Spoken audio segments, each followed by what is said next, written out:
Lumipad ang isang AW-109 helicopter ng Philippine Navy mula sa guided missile frigate na BRP Jose Rizal, isa sa pinakamoderno at pangunahing sasakyan pangdigma ng Philippine Navy. Isa itong multi-role vessel. Bukod sa pagpapatrolya, mayroon itong kakayahan pagdating sa anti-air at anti-submarine warfare. Habang ang Japan, isang multi-mission frigate JS Nashiro FFM-3 naman ang ipinadala. Samantalang guided missile destroyer USS Ship DDG-86 naman ang sa Estados Unidos. Bahagi sila ng ikawalong Multilateral Maritime Cooperative Activity o MMCA kasama ang mga kaalyadong bansa ng Pilipinas na inilunsad noong nakaraang taon. Isinagawa ang pagsasanay sa West Philippine Sea na nasa layong 31 nautical miles east ng Bajo de Masinloc ang exercise box sa operational area ng Northern Luzon Command.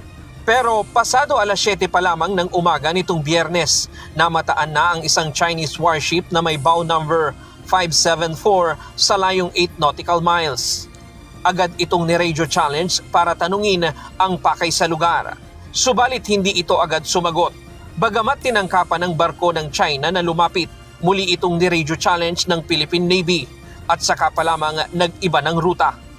Well, initially, hindi sila kaagad nag-respond but in the end, dahil sa constant na pag-challenge natin sa kanila, they responded that they're just conducting normal navigation.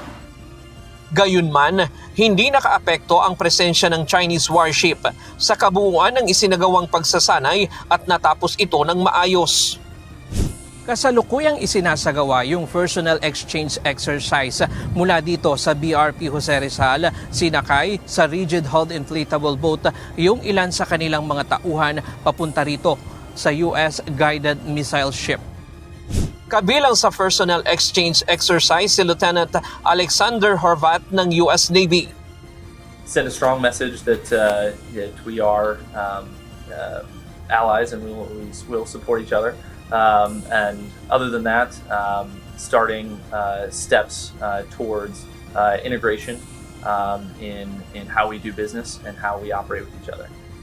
Nagsagawa rin ng division tactics kung saan nag-strategic formation ang mga barko sa pangunguna ng BRP Jose Rizal, sumunod ang US at Japan.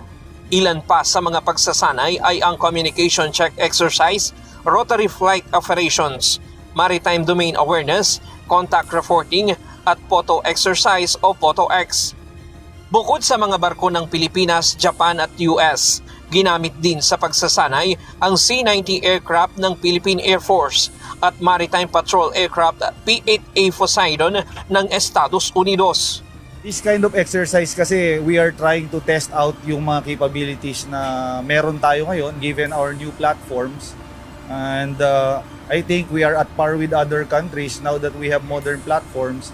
And second, we were able to interoperate with them, meaning to say the ability to interoperate with like-minded countries is very important kasi to show na in line tayo sa isang rules-based order. Ayon sa Armed Forces of the Philippines, layunin ng pagsasanay na paigtingin ang interoperability at palakasin pa ang combined capabilities ng tatlong bansa. Binigyang diin ni AFP Chief of Staff General Romeo Browner Jr. na ang MMCA ay malaking tulong para sa patuloy na pagpapaunlad sa ating koordinasyon, taktika at kaalaman sa karagatan. Bawat pagsasanay ay nagpapalakas sa ating kakayahang harapin ang mga banta sa seguridad at ipagtanggol ang ating pambansang interes. Ryan Lacanlale, UNTV News and Rescue. Diyos ang aming sandigan, serbisyo publiko ang aming pinahahalagahan.